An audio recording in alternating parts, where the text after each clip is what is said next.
ہمارے والد خود مفتی ہیں لیکن جب شادی کا کہتا ہوں تو تھپڑ مارتے ہیں، کہتے ہیں آپ کچھ کماؤ، لیکن میں نے گھر بنایا ہے۔ اس کے بارے میں دیکھو، مفتی ہوں یا آپ کے ابا ڈاکٹر ہوں، شادی اپنے خرچے پہ ہوتی ہے۔ ابا نے تھپڑ لگایا ایک، اگر میں آپ کا ابا ہوتا تو 2 لگاتا آپ کے، سمجھتے ہو؟ کیونکہ شادی تو کرو لیکن خرچہ کس کا ہوگا؟ ابا کا نہیں ہوگا، خرچہ کس کا ہوگا؟ آپ کا ہوگا۔ ابا اپنے خرچے پہ کر دیں، ثواب ہے، بہت فضیلت کی بات ہے۔ ترغیب تو میں دوں گا، آپ اپنے خرچے پہ کر دو، جیسے اپنے خرچے پہ اس کو پراٹھا کھلا رہے ہو، کھانا کھلا رہے ہو، تو اپنے خرچے پہ شادی بھی کر دو۔ لیکن ایک چیز ابا پہ لازم نہیں ہے تو پھر ان کو زبردستی تھوڑی کی جا سکتی ہے۔ ابا بولے گا میں نے تیرا بھی خرچہ اٹھایا، بیٹیوں کا بھی میں خرچہ اٹھا رہا ہوں، اب بہو کا بھی اٹھاؤں، اور تو آگے تو اسپیڈ سے بچے بھی مفتی صاحب کا بیان سن کے پیدا کرے گا، وہ بھی میرے کھاتے میں، تو کیا پیڑے کھانے کے لیے آئے گھر میں؟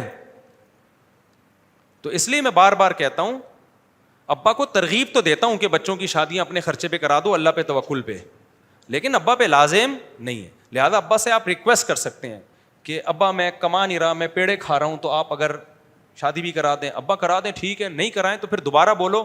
تو ایک تھپڑ لگایا، آپ کے ابا کو میری ریکویسٹ ہے کہ آئندہ یہ کہے تو میری طرف سے ایک اور لگا دیں۔ تو یہ بالکل صحیح کر رہے ہیں آپ کے ابا۔ اور یہ جو میں ترغیب دیتا ہوں نا اباؤں کو کہ اپنے بیٹوں کی جلدی شادی کرا دو، یہ بھی ہر بیٹے کے بارے میں نہیں دیتا۔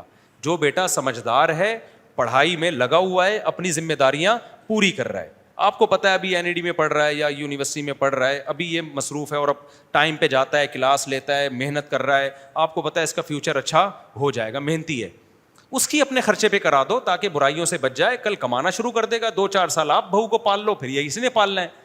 لیکن اگر آپ کا بچہ پان گٹکے والا ہے، یونیورسٹی جا نہیں رہا، پوستیوں کی طرح پڑا رہتا ہے، تو پھر ترغیب بھی نہیں ہے۔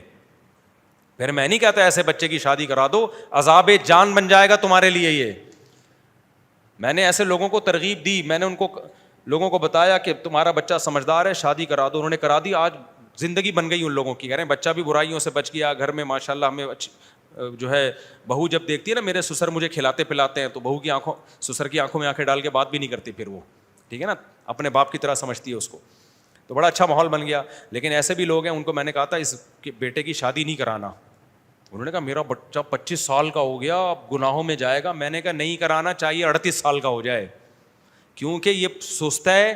اگر تم نے اس کی شادی کرا دی نا، خون کے آنسو رو گے تم، خون کے آنسو۔ کسی کی بیٹی کی زندگی تباہ مت کرو۔ نہیں مانے، انہوں نے کہا آپ تو ایک طرف اتنی ترغیب دیتے۔ میں نے کہا میں آپ کو نہیں دے رہا ترغیب، یہ نہیں کراؤ اس کی شادی، کرا دی، پھر حالات خراب ہوئے۔ کیونکہ پھر ہوا یہ کہ اس لڑکے میں تھوڑی سی موٹیویشن اس سے ملتی کہ مجھے رشتے نہیں ملتے، میں کماتا نہیں ہوں، اس بیس پہ شاید کچھ کما لیتا۔ جب ابا نے اپنے خرچے پہ کرا دی، بہو مل گئی، اب بچے اسپیڈ سے پیدا کرنے کے علاوہ کوئی کام ہے نہیں۔ ابا کو بہو مل گئی نا، ابا کے خرچے پہ آپ کو بیوی مل گئی، تو اب آپ کا کوئی ذمہ داری ہے ہی نہیں، فری پھوکٹ میں آپ کو ایک بیگم مل گئی، تو اور پھر بچے بھی پیدا ہو کے کھاتے میں کس کے جا رہے ہیں؟ ابا کے، کام وہ، تو پھر دبا کے ہر سال نا نیا ماڈل آ رہا ہے۔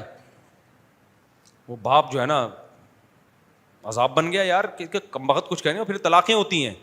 سسرال والے بھی کہتے ہیں خود تو کچھ کرتا ہی نہیں ہے، کب تک یہ سسر کے خرچے پہ پڑی رہے گی بھائی؟ پھر میرے پاس آتے ہیں، پھر میں تو بولتا ہوں میں نے تو آپ کو پہلے منع کیا تھا۔ تو اس لیے ابا صحیح کہہ رہے ہیں، خرچ کماؤ، شادی کرو، کما رہے ہو پھر بھی نہ کرنے دیں، پھر ابا کا حق نہیں ہے بھائی روکنے کا۔ دینی پروگرامز کی پروفیشنل میڈیا کوریج کا بااعتماد نام، میسج ٹی وی۔